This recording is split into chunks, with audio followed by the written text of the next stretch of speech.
నిజంగానే కాంగ్రెస్ ప్రభుత్వం బీఆర్ఎస్ ప్రభుత్వం కంటే గొప్పగా పనిచేస్తుందన్న నమ్మకం ఉంటే పార్టీ మారిన 10 మంది ఎమ్మెల్యేలతో ఉప ఎన్నికలు జరపాలని సీఎం రేవంత్ రెడ్డికి బీఆర్ఎస్ వర్కింగ్ ప్రెసిడెంట్ కేటీఆర్ సవాల్ విసిరారు.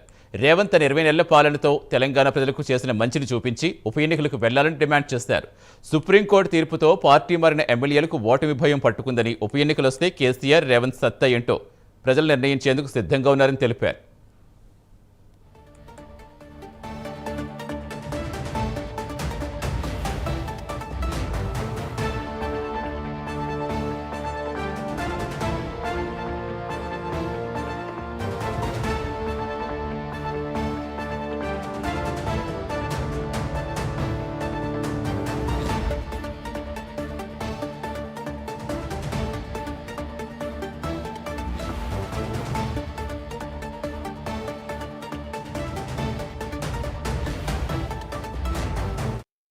శేర్లింగంపల్లి నియోజకవర్గ ముఖ్య కార్యకర్తల విస్తృత స్థాయి సమావేశంలో పాల్గొన్న కేటీఆర్ రాష్ట్ర సర్కారుపై విమర్శలు గుప్పించారు. శేర్లింగంపల్లితో పాటు పార్టీ మారిన మిగతా నియోజకవర్గాల ఎమ్మెల్యేలు ప్రజల కోసం కాకుండా తమ సొంత లాభం కోసమే కాంగ్రెస్లోకి వెళ్లారని ఆరోపించారు.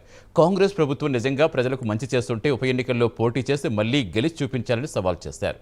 ఉత్త టైంపాస్ ముచ్చట్లు చెబుతూ ఒకరోజు కేసీఆర్ మీద, ఇంకో రోజు తన మీద కేసులంటూ పిచ్చిగా రేవంత్ మాట్లాడుతానని ఎద్దేవా చేశారు.